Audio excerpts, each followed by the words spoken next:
अस्सलाम वालेकुम प्यारे बच्चों। उम्मीद है आप सब खैरियत से होंगे। इस वीडियो में मैं आपके साथ शेयर करूंगी क्लास 8 का इंग्लिश का 2025 का फ़ाइनल टर्म का पेपर। तो जितने भी 8 क्लास के स्टूडेंट्स हैं जिनका कल इंग्लिश का पेपर है, ये वीडियो उन सब के लिए बहुत हेल्पफुल होने वाला है। इस वीडियो में मैं आपके साथ वेरिएंट सी शेयर कर रही हूँ आपके पेपर का। इससे पहले मैं 8 क्लास के पेपर के बहुत से वेरिएंट शेयर कर चुकी हूँ, जैसे A variant, D variant, F variant. तो आप ज़रूर वो वाले वेरिएंट्स भी देखें। इस वीडियो में मैं आपके साथ वेरिएंट सी शेयर कर रही हूँ। तो चलिए फिर वीडियो को स्टार्ट करते हैं। सबसे पहले हम करेंगे ऑब्जेक्टिव पार्ट। ऑब्जेक्टिव पार्ट में क्वेश्चन नंबर 1 है, identify the adjective form of the verb fascinate. तो वर्ब फैसिनेट की एडजेक्टिव फॉर्म को आइडेंटिफाई करो। तो फैसिनेट की एडजेक्टिव फॉर्म होती है फैसिनेटिंग। क्या होती है?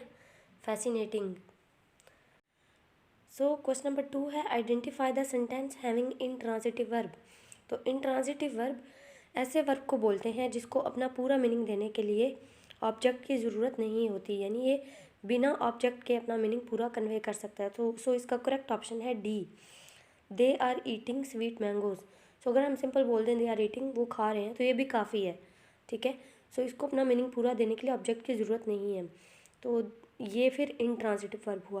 तो डी ऑप्शन हमारा, they are eating sweet mangoes, ये इंट्रांजिटिव वर्ब की एग्जांपल है। याद हो गया। क्वेश्चन नंबर 3 है, identify the correct meaning of underline word. Underline word का सही मीनिंग आइडेंटिफाई करें। My teacher always moves and talks energetically. मेरी उस्ताद हमेशा एनर्जेटिकली चलती और बात करती हैं। सो एनर्जेटिकली का यहाँ पर क्या मतलब है? एफिशिएंटली। एनर्जेटिकली का क्या मतलब है? एफिशिएंटली, क्योंकि यहाँ पे अंडरलाइन वर्ड कौन है, मतलब जिसके नीचे लाइन लगी हुई है, वो है एनर्जेटिकली। तो एनर्जेटिकली का यहाँ पर मीनिंग क्या आ रहा है? एफिशिएंटली, अच्छे तरीके से, एफिशिएंटली। क्वेश्चन नंबर 4 पे आते हैं, identify the sentence having uncountable noun. वो वाला सेंटेंस आइडेंटिफाई करो जिसमें अनकाउंटेबल नाउन लगा हो। तो हमें पता है अनकाउंटेबल नाउन ऐसे नाउन को बोलते हैं जिसको काउंट नहीं किया जा सकता। तो अनकाउंटेबल नाउन ऐसा नाउन होता है जिसको काउंट नहीं किया जा सकता। तो यहाँ पर ए ऑप्शन है, Kamran is driving his car very fast. तो यहाँ पर नाउन यूज़ हुआ है कार। कार को बिल्कुल काउंट किया जा सकता है, तो हमें तो अनकाउंटेबल चाहिए। तो आपका ए ऑप्शन ठीक नहीं हो सकता। बी है, we are eating apples in the jungle. हम जंगल में सेब खा रहे हैं, तो एप्पल्स भी काउंट हो सकते हैं, तो ये भी अनकाउंटेबल नाउन नहीं है। तो बी ऑप्शन भी गलत है, क्योंकि हमें अनकाउंटेबल नाउन चाहिए। तो करेक्ट ऑप्शन है D, he is enjoying the food at the hotel. तो यहाँ पे फूड जो है, फूड को काउंट नहीं किया जा सकता। ठीक है। तो ये क्या है? अनकाउंटेबल नाउन है। तो अनकाउंटेबल नाउन की कौन से सेंटेंस में है? डी वाले में, he is enjoying the food at the hotel. Uncountable noun कहाँ पर है? डी ऑप्शन में, he is enjoying the food at the hotel. Question number 5 है, choose a sentence with A modal verb of possibility. पहले भी बहुत से variants में ये क्वेश्चन रिपीट हुआ है कि मॉडल वर्ब ऑफ पॉसिबिलिटी क्या होता है। तो बच्चों, मॉडल वर्ब ऑफ पॉसिबिलिटी बोलते हैं मे को। ठीक है, किसको बोलते हैं? मे को। मतलब ऐसा मॉडल वर्ब जो किसी चीज़ के हो सकने को जाहिर करे, यानी पॉसिबिलिटी को, होने को, इम्कान को, सकने को जाहिर करे। तो सकने को इंग्लिश में बोलते हैं मे। ठीक है। तो यहाँ पर करेक्ट ऑप्शन वो होगा जहाँ पर मे होगा। तो आपको भूलना नहीं है, मे ही की दूसरी फॉर्म होती है माइट। ठीक है। तो अगर कहीं पर चारों ऑप्शंस में आपको मे नहीं दिखता, तो वहाँ पर फिर आप माइट देखो। मे नज़र आ जाए तो अपने मे वाला ऑप्शन टिक करना है, और अगर किसी जगह पर आपको मे नहीं दिखता तो फिर वहाँ पर माइट वाला ऑप्शन ठीक होगा। तो ज़रा चलें चेक करते हैं। यहाँ पर ए ऑप्शन है, she can not speak English. तो यहाँ पर तो माइट में नहीं आया, ना ही माइट आया। बी ऑप्शन है, he might be late today. तो यहाँ पर देखें बच्चों, ही माइट बी लेट, यहाँ पर माइट लगा हुआ है। सो माइट भी क्या है? मॉडल वर्ब ऑफ पॉसिबिलिटी है। मे आ जाए या फिर माइट आ जाए, दोनों मॉडल वर्ब ऑफ पॉसिबिलिटी को जाहिर करते हैं। तो करेक्ट ऑप्शन है, he might be late today. वो आज के दिन देर से हो सकता है। सो मतलब मॉडल वर्ब ऑफ पॉसिबिलिटी आए, वहाँ पर आपने देखना है मे तो नहीं है किसी ऑप्शन में। अगर मे नज़र आ जाए तो वो वाला ऑप्शन ठीक होगा। फिर अगर आपको मे नहीं दिखता तो फिर माइट देखो। अगर माइट नज़र आ जाए तो वो वाला ऑप्शन ठीक होगा। तो मे आ जाए या फिर माइट आ जाए, दोनों ही मॉडल वर्ब ऑफ पॉसिबिलिटी को शो करते हैं, याद रहेगा। आगे क्वेश्चन नंबर 6 है, complete the given sentence using present participle. आपने दिए गए जुमले को मुकम्मल करना है प्रेजेंट पार्टिसिपल इस्तेमाल करके। अच्छा बच्चों, मैं पहले भी बता चुकी हूँ, पार्टिसिपल की दो टाइप्स होती हैं, एक होता है प्रेजेंट पार्टिसिपल और एक होता है पास्ट पार्टिसिपल। प्रेजेंट पार्टिसिपल की निशानी है, प्रेजेंट पार्टिसिपल एंड होता है आईएनजी पे, ठीक है, और पास्ट पार्टिसिपल एंड होता है ईडी पे। अब चूंकि इस सेंटेंस में क्या पूछा गया है, complete the given sentence using present participle, यहाँ पे आपको प्रेजेंट पार्टिसिपल चूज करना है। तो प्रेजेंट पार्टिसिपल कौन सा होगा, जिसके एंड पर आईएनजी आ रहा है, ठीक है। तो करेक्ट ऑप्शन जो भी जिसके एंड पर आईएनजी नजर आए वो आपका प्रेजेंट पार्टिसिपल होगा। यहाँ पर देखो कौन से ऑप्शन है जिसमें एंड पर आईएनजी नजर आ रहा, बिल्कुल आप ठीक समझे, डी ऑप्शन। सो हमारा क्वेश्चन क्या था, I am really dash my village life, तो I am really missing my village life. तो यहाँ पे जो डी ऑप्शन है मिसिंग, यहाँ पर एंड पर आईएनजी आ रहा है, तो ये आपका प्रेजेंट पार्टिसिपल का करेक्ट आंसर होगा, D option missing. Question number 7 है, choose the correct sentence of the present perfect continuous tense. So दिए गए जो भी सेंटेंसेस हैं उनमें से आपने correct present perfect continuous tense को चूज़ करना है। फिर से बच्चों, जहाँ पर प्रेजेंट भी लगा हो और जहाँ पे लिखा हो जैसे प्रेजेंट परफेक्ट कंटिन्यूअस टेंस, मतलब जो परफेक्ट भी हो और जो कंटिन्यूअस भी हो, जो परफेक्ट भी हो और जो कंटिन्यूअस भी हो, ये वो वाला होता है जिसमें हमारे पास बाबा जी की बीन लगी होती है। ये मैंने आपको बहुत दफ़ा पहले भी समझाया है कि जहाँ पे वो वाला टेंस जो परफेक्ट भी हो और कंटिन्यूस भी हो, ये वो होता है जिसमें बाबा जी की बीन लगी हो, ठीक है, बाबा जी की बीन लगी हो। और अगर ये प्रेजेंट है तो फिर यहाँ पे हैज़ भी ज़रूर लगा होगा, हैज़ या हैव ज़रूर लगा होगा और साथ में बाबा जी की बीन लगी होगी। तो परफेक्ट कंटिन्यूस है तो यहाँ पर बीन लगा होगा, और प्रेजेंट है तो यहाँ पर हैज़ या हैव लगा होगा। तो देखो ज़रा कौन सा वो सेंटेंस है जिसमें हैज़ या हैव भी लगा हो और वो बाबा जी की बीन भी रखता हो। तो यहाँ पर अगर आप देखो तो आपका करेक्ट ऑप्शन है बी। मुझे कैसे पता लगा बी करेक्ट ऑप्शन, मैं आपको बताती हूँ। यहाँ पर मैंने बोला परफेक्ट कंटिन्यूस है तो बीन लगा होना चाहिए, तो बी ऑप्शन में आप देखो ये है it has been raining for the past 2 days, तो यहाँ पर बीन लगा हुआ है, ठीक है, बी ऑप्शन में बीन लगा हुआ है, तो बीन लगा हुआ है। और यहाँ पर और मैंने क्या बोला, प्रेजेंट है तो हैज़ या हैव लगा होना चाहिए, तो बी ऑप्शन में अगर आप देखो तो हैज़ भी लगा हुआ है। क्या है कि it has been raining for the past 2 days, it has been raining for the past 2 days, तो बीन भी लगा हुआ और साथ में हैज़ भी लगा हुआ जो प्रेजेंट को शो कर रहा। चलिए फिर क्वेश्चन नंबर 8 पे मूव करते हैं, complete the sentence in future perfect tense. So future perfect tense क्या होता है। अच्छा देखिए बच्चों, फ्यूचर परफेक्ट मतलब जो जिसमें विल या शैल लगा हो, और परफेक्ट जो होता है ना उसमें हैव ज़रूर लगा होता है। क्या ज़रूर लगा होता है, हैव, मतलब परफेक्ट में हैज़ या हैव ज़रूर लगा होता है, और फ्यूचर है तो विल ज़रूर लगा होगा। चूँकि फ्यूचर है तो आप सोचोगे the team dash won the cup, तो आप बोलोगे विल वाले तो 2 ऑप्शन है, ए ऑप्शन में भी विल हैव है और डी ऑप्शन में विल बी है। तो बच्चों जो फ्यूचर परफेक्ट है उसमें हैव लगता है, तो करेक्ट आंसर है A will have, the team will have won the cup. आपने रेड निशानों को नहीं देखना, ये नहीं लगे हुए, ठीक। So the team dash won the cup, the team will have won the cup, the team will have won the cup. अभी हम आते हैं क्वेश्चन नंबर 9 पे। सो क्वेश्चन नंबर 9 है select the sentence with an adverb phrase. So adverb phrase क्या होता है, he bought a new house, he was sitting quietly. अच्छा देखिए बच्चों, एडवर्ब की एक बहुत प्यारी निशानी है, एडवर्ब अक्सर जो एडवर्ब है ना वो एंड होते हैं एल वाई पे। किस पर एंड होते हैं, एल वाई पे। तो यहाँ पे करेक्ट ऑप्शन है B, he was sitting quietly. तो यहाँ पे देखो ना क्वाइटली किस पर एंड होता है, एल वाई पर। तो select the sentence with an adverb phrase, इसका करेक्ट आंसर है ही वॉज सिटिंग क्वाइटली, क्योंकि यहाँ पे क्वाइटली में एंड किस पर हो रहा है, एल वाई पर। क्वेश्चन नंबर 10 है complete the sentence with the correct punctuation mark. Aliza stood first in her class, Aliza अपनी जमात में अव्वल आई। तो यहाँ पे देखो बच्चों क्या इन्फॉर्मेशन, सिंपल इन्फॉर्मेशन दी जाती है, तो ये तो सिंपल सेंटेंस है, तो इसका करेक्ट आंसर होगा बी यानी फुल स्टॉप, फुल स्टॉप, ठीक है, बी ऑप्शन फुल स्टॉप, यानी जिसमें सिंपल हर क्लास के बाद एक डॉट आएगा, डॉट। क्वेश्चन नंबर 11 है identify the type of given sentence. The patient had died before the doctor came. Doctor के आने से पहले मरीज़ मर गया। अच्छा बच्चों, ये कम्प्लेक्स सेंटेंस है क्योंकि यहाँ पर बिफोर लगा हुआ है। तो वो सेंटेंस जिसमें जैसे इस तरह से बिफोर आ जाए दरमियान में, तो वो होता है complex sentence. The patient had died before the doctor केम किसकी एग्जांपल है? कम्प्लेक्स सेंटेंस की। क्वेश्चन नंबर 12 है complete the sentence having the correct use of reflexive pronoun. अच्छा बच्चों, रिफ्लेक्सिव प्रोनाउन वो होता है जिसके एंड पर सेल्फ या सेल्फ आए। तो ही से ही dash is learning French from an application. तो ही से क्या बनता? हिम। तो इसका क्या होगा? Him self. ही से क्या बनेगा? Him self.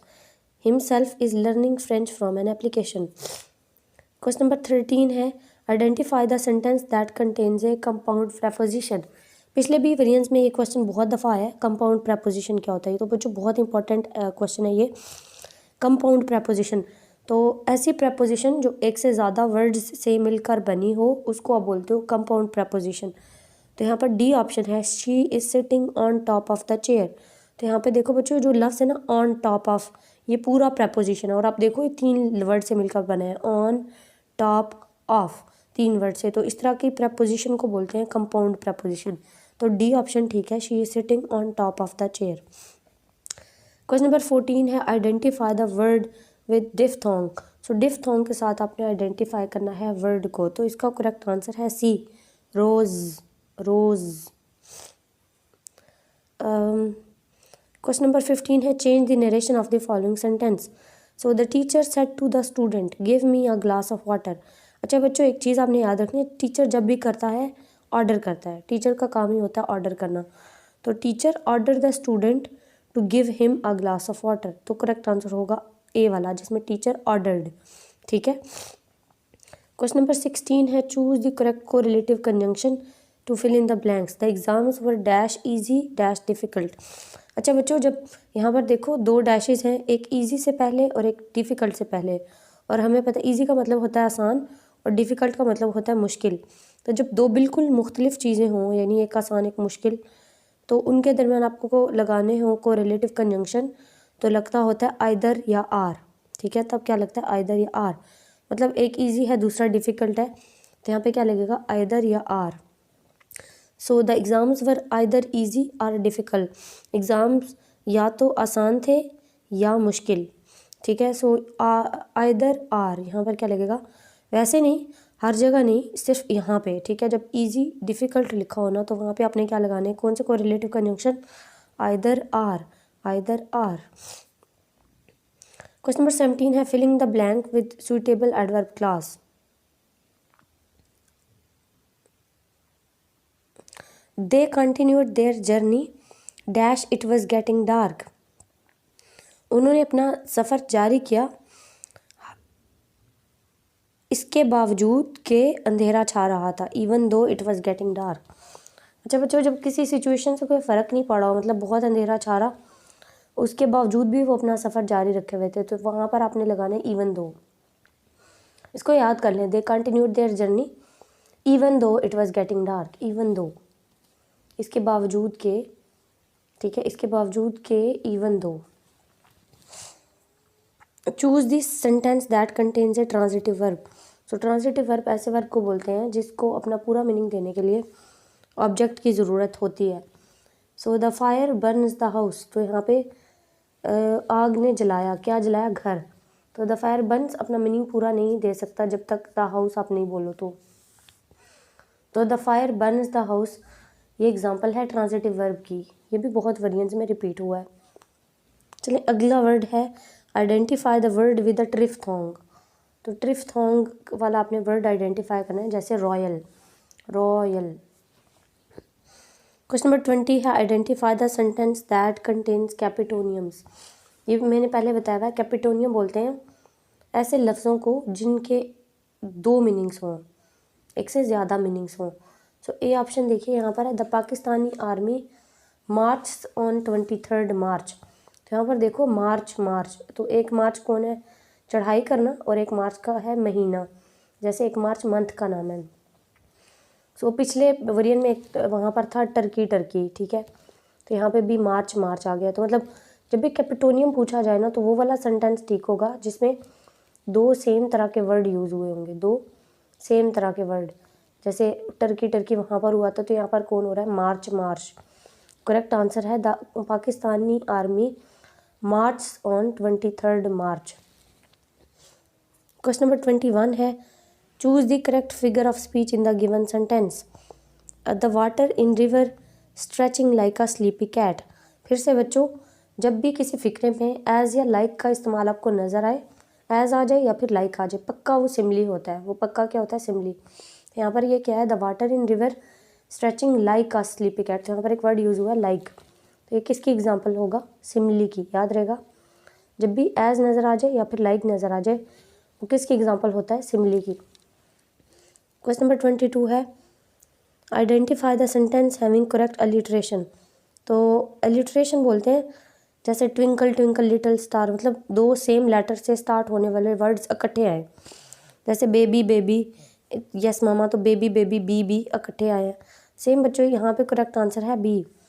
All birds flew back to big branches. तो यहाँ पे बिग ब्रांचेस, तो बिग बी और ब्रांचेस का बी, तो बी इकट्ठे आ गए, तो ये हमारा लिटरेशन होगा। All birds flew back to big branches. Question number 23 है, identify the sentence having adverb phrase. She completed the project with great effort.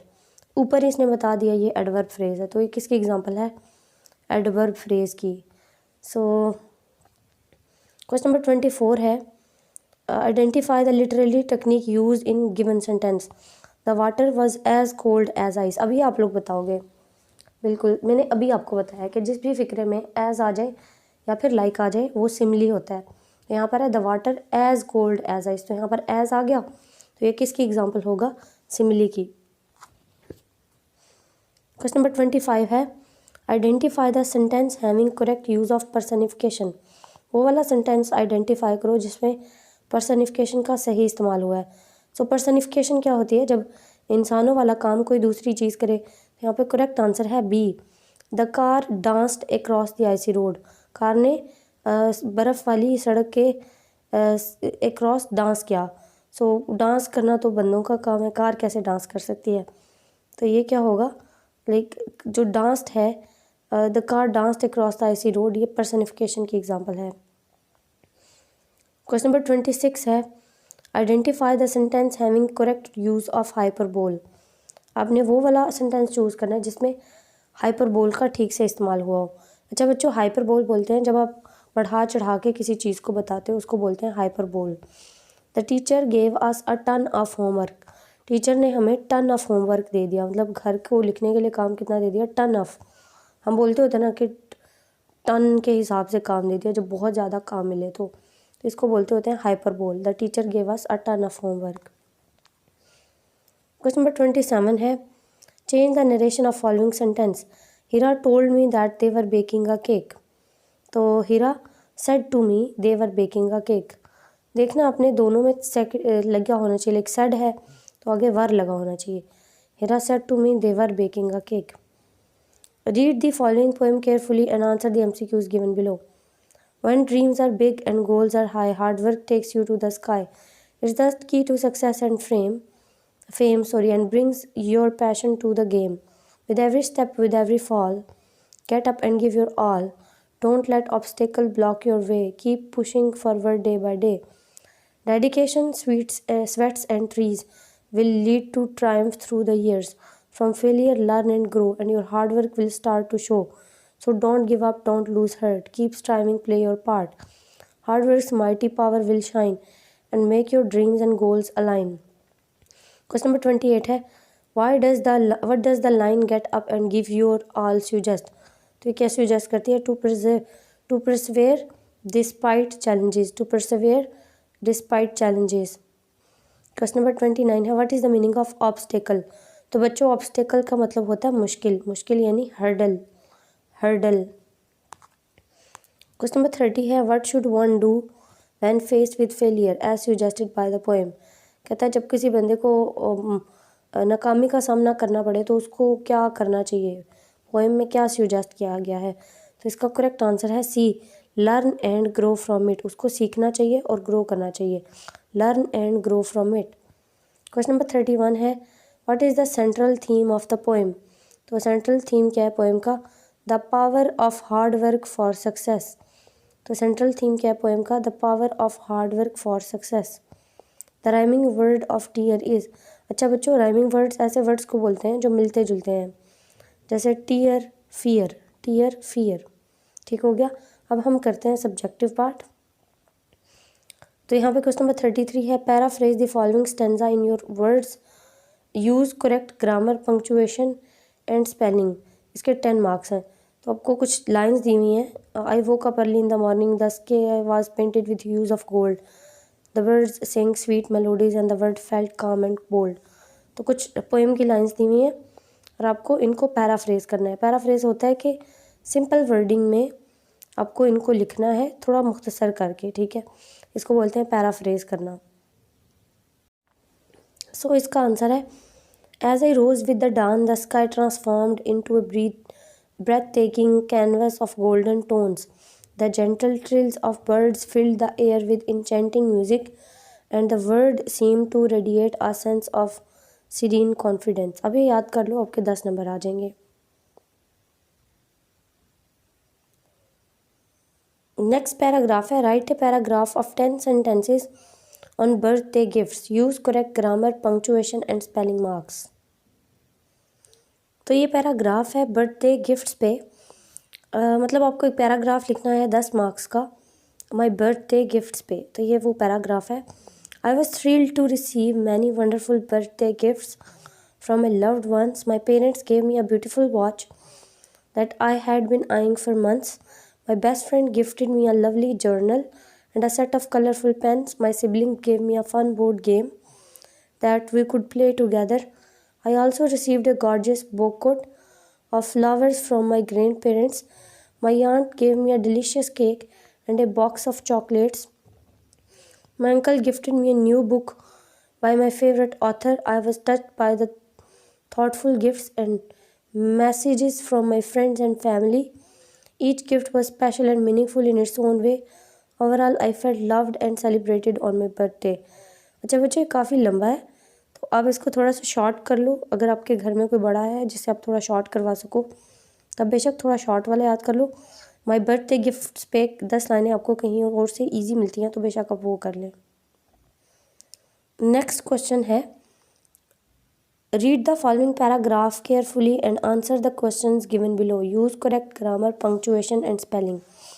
नीचे आपको एक पैराग्राफ नज़र आ रहा है, आपको उसको पैराग्राफ को पढ़ना है, फिर उसके नीचे आपको क्वेश्चंस दिए हुए हैं, आपको उन क्वेश्चंस के आंसर करने हैं। ये इतना मुश्किल काम नहीं होता, आप आसानी से कर सकते हैं। क्वेश्चन नंबर 36 है read the paragraph given below and marks, और इसके मार्क्स भी 10। अच्छा, create a title for paragraph related to main idea and accurately summarize 1/3 of the given text. अच्छा, तो यहाँ पे बड़ा सा पैराग्राफ दिया हुआ है, आपने पैराग्राफ पढ़ने के बाद ये देखना है कि इस पैराग्राफ का टाइटल क्या होना चाहिए, मतलब जिसके बारे में पैराग्राफ है वो इसका टाइटल होगा। फिर जो है वो इस पैराग्राफ ये काफ़ी लंबा है तो आपने इसको शॉर्ट करके लिखना है। ये आपके क्वेश्चन हैं, समझ आए। सो ऊपर जो पैराग्राफ दिया गया सिंपल उसको रीड करना है, उसमें से क्वेश्चन के आंसर्स करने हैं, और ये जो नीचे वाला है इसके लिए टाइटल आपने देना है, और जो है वो इस पैराग्राफ को थोड़ा सा लंबा है ये, इसको थोड़ा मुख्तसर करके यानी शॉर्ट करके लिखना है आपने। कुछ लाइनें आपने बीच में से काट के लिखनी है, ठीक है। और आप बेशक इस पैराग्राफ को अभी अच्छे से रीड करो, इसके क्वेश्चंस के आंसर्स देख लें, क्योंकि जब पेपर में आएगा तो फिर एकदम से मे बी आपको किसी क्वेश्चन का आंसर ना आता हो। अभी ये है, अभी आपके पास टाइम है तो आप कहीं से सर्च कर सकते हैं, इनके आंसर ढूंढ सकते हैं।